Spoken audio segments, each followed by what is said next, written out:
Oke, next kita masuk ke metode pencarian banjir rencana. Nah, metode banjir rencana sendiri sebenarnya tuh dia ada tiga. Apa aja sih? Satu, metode rasional. Metode rasional tuh apa sih? Dia tuh yang ini, Q sama dengan CIA. Nah, selain itu ada metode apa lagi? Ada metode time area. Itu ntar bakal gue jelasin di video selanjutnya. Habis itu ada metode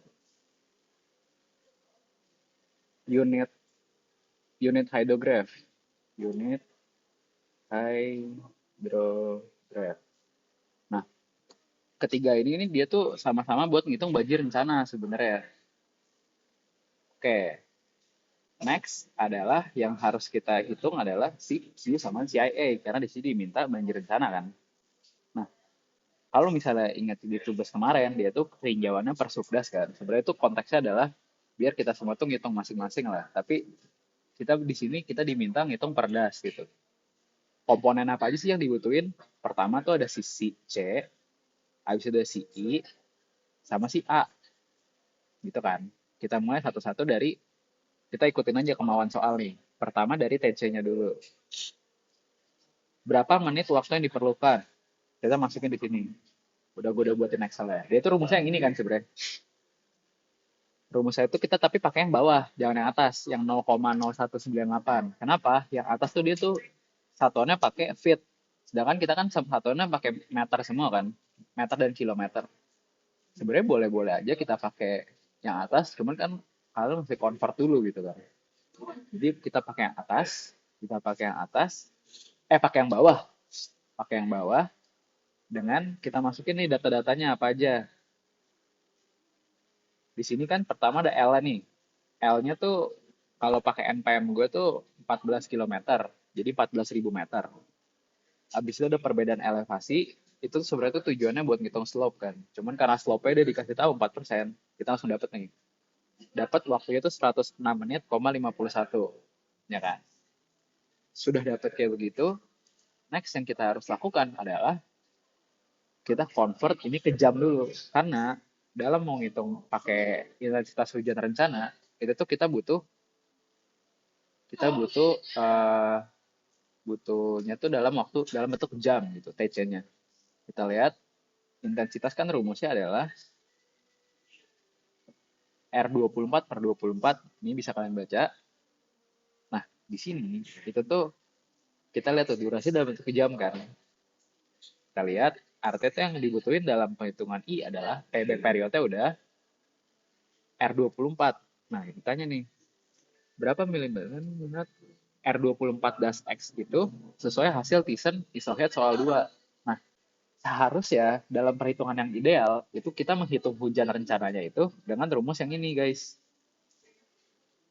Yang pakai JTR, XX, SN. Cuman pada soal ini dia nggak dikasih tahu. Ini cuman bakal gue bahas di video selanjutnya penghitungan hujan rencananya. Cuman karena di soal ini disuruh hujan rencananya, udah lu pakai aja metode yang Thiessen atau isohet. Ya udah kita ikutin. Nah, karena mengingat sebelumnya kita artinya pakai yang ini aja ya, yang hasil kira-kira kita ya. Ini kan kira-kira nih itu tuh nilainya coba kita hitung ya. 28,8 ditambah 0,2 kali 94 tambah 0,15 kali 114 0,15 kali 114 tambah 0,45 kali 121. Gue dapat nilai 119,15 mm. Kita masukin di sini.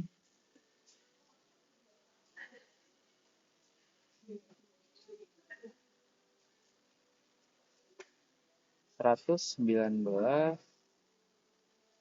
koma 15.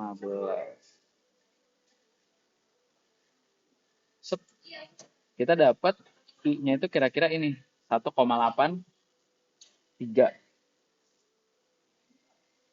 dengan satuannya itu adalah yang sesuai yang atas. Oke, kalau misalnya sudah kita dapat I-nya, kita cari A-nya. A-nya di sini kita katanya itu langsung pakai 24 km persegi. Kita lihat CIA. CIA itu satuannya pakai meter kuadrat. Jadi kita jangan lupa kita convert ke meter kuadrat dari arti kan 24 kilometer persegi. Kalau ke meter itu arti kali 10 pangkat 6 kan. Jadi 24 1 2 3 4 5 6. Dot. C-nya kita dapat dari mana? C-nya tuh dari si tabel ini. Kita lihat nih. Kata itu 30% pertanian. 30% pertanian. Pertanian itu sebenarnya bisa masuk ke cultivated land. Nah, kalau misalnya kalian lihat di sini kan ada beberapa met ini kan. Kalau misalnya cultivated land, ini dia tuh ada pertanian, perkebunan. Pokoknya tuh kayak yang berbau kayak perkebunan dan pertanian lah. Kalau misalnya kalian pengen jadi satuin gitu. Kalau pasture atau range itu dia tuh peternakan. Kalau forest tuh dia hutan. Kalau misalnya yang atas tuh kan yang bawah kan undeveloped. Yang atas tuh yang develop. Develop itu adalah dia tuh pakai aspal. Aspal tuh biasanya jalanan. Konkret itu artinya rumah-rumahan, konkret atau roof. Kalau misalnya grass area tuh modelannya kayak taman-taman gitulah, taman-taman yang ada di kota. Kita identifikasi nih.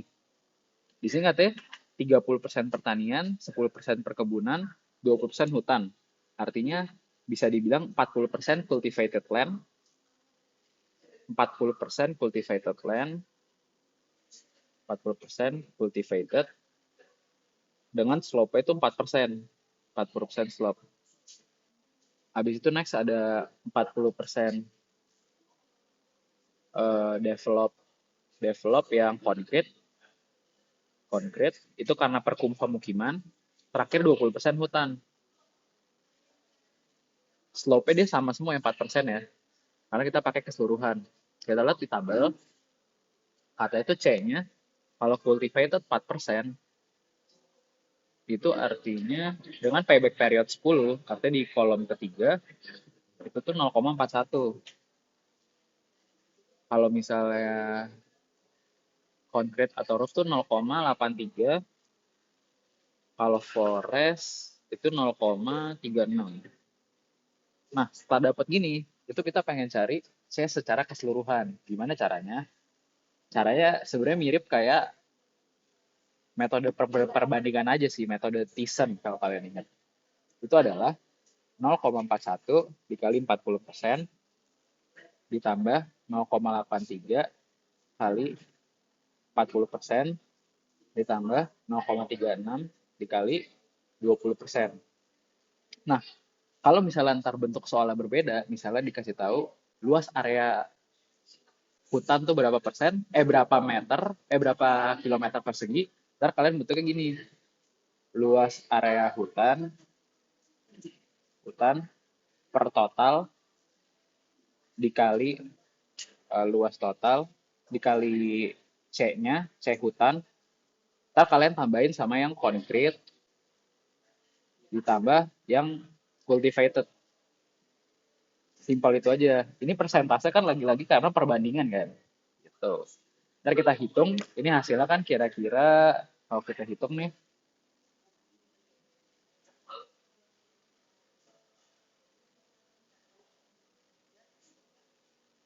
ini kan kira-kira 0,568 kan. Itu C secara keseluruhan. 0,568. Dari sini kita dapetinlah Q. Nah, kenapa Q-nya gede banget? Jangan panik guys. Q-nya ini dia masih dalam bentuk, kalau bisa kita lihat kan, ini meter pangkat 3 kan.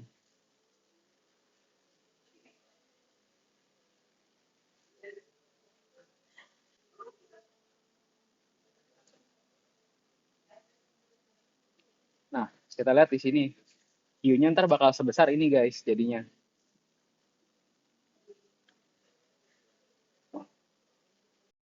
Nah, kalau misalnya kalian ngeliat angkanya sebesar ini, kalian jangan panik guys.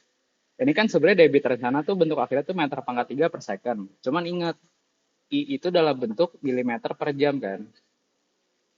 Dan luas DTA itu luas das itu meter kuadrat.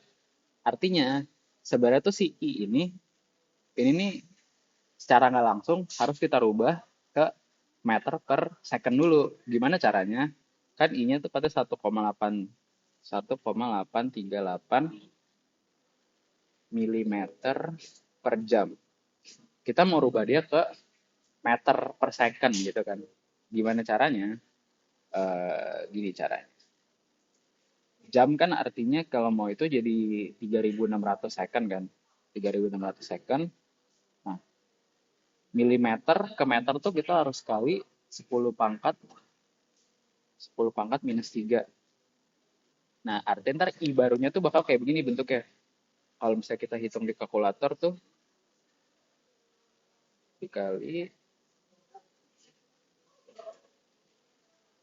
dibagi 3.600 bagi 1.000.